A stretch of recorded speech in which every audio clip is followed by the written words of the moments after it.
This is Paul Gabrielson of University Marketing and Communications, and I'm here with Tim Edgar of the University of Utah's Geography Department, and we are going to take a little look through his slides from his recent trip to Greenland. All right, so tell us what we're seeing here.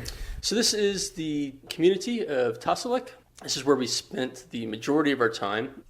Also in the background there, in the midground, there is the bay, so we can see a number of icebergs and actually still some frozen sea ice that's landlocked in there.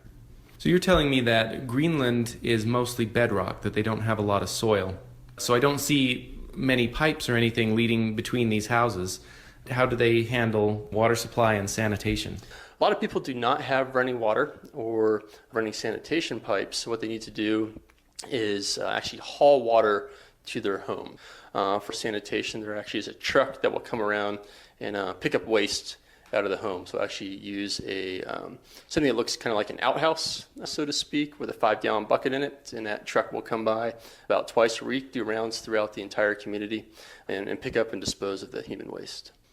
Tell us about this little guy. Sled dogs are an incredibly important resource in East Greenland.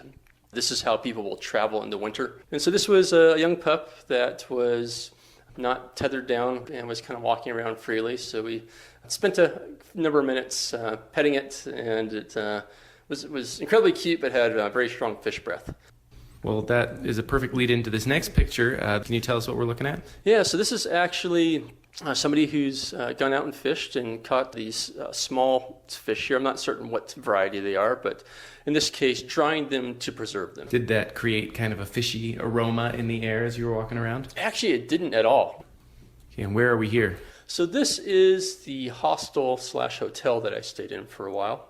And this is kind of the community room. There's a couple tables to sit where you can actually look out through large windows out on the bay. There's also a chessboard there just out of sight. So we played numerous chess games, my buddy and I. You'll see a display case there where there's actually some small souvenirs for sale, for example. And are these some of the souvenirs that you mentioned? They are. These are referred to as tupalak. Most of these are reindeer horn. They were kind of a totem, if you will. And that was sometimes originally maybe used to send a curse on another person. Interesting aspect, I was told that if your magic was not strong enough, actually sending out this curse would come back and kill you. But now designed mainly as a tourist item. So is this the moment when you were first left to yourselves on the ice? It was. So this is where the boat driver and his partner dropped us off. You'll notice behind the boat driver, it appears that there really isn't much sea ice. We actually spent about a good 40 minutes just before this punching through some pretty decent ice coverage on the surface. So much that I thought he was going to turn back. But even with his small boats, he was able to go ahead and push through a lot of the ice that was there, get us to this little open section, and then drop us off, literally, in this case, just about 100 feet away from the edge of the glacier. This is your first day. So here we can see Morgan with the skis and his orange sled pulled behind him with a duffel bag and some fuel loaded in the back. This is what it was going to be like for us, potentially for the first couple of days till we really got up on the ice cap proper. But you ran into a little bit of a setback here. Can you tell us what we're looking at here? So this is Morgan as he just extracted himself out of a crevasse. He probably went in on this fall about waist deep. His left ski just behind his left heel is actually broken.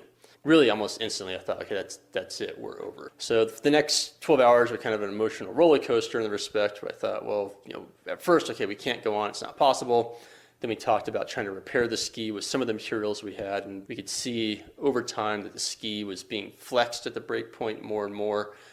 Next morning, again, after trying to make a couple of repairs, had to sit down and kind of had a moment of silence and just really let denial set into an acceptance and decided, okay, we have to turn back. And this shows what it was like trying to extract your gear. It looks like he's not on skis anymore, and as you said, it took 2 trips to get your gear across. Tell us a little bit more about what it was like to the trek outward. Almost more of a challenge in some ways than maybe crossing the ice cap. The ice cap is somewhat featureless, but this was different. We were not at all planning on going through this terrain. We would have loved to ski through this section. It was just a combination of intermittent bedrock and snow patches. Really nothing where we could put on the skis for any substantial length of time. You can see Morgan here pulling his sled. He has not much weight in it at all, but we had to get the sleds across somehow, and really just dragging them across the snow and the bedrock seemed to be the easiest way to go. And now this picture is obviously after you had gotten off the ice and returned to civilization. So what village are we in now? Yes, this is back in Tasalik, and this is interesting for a number of reasons. This is a cemetery. All the flowers you see there are all plastic. As you might notice on the crosses, there's actually no names.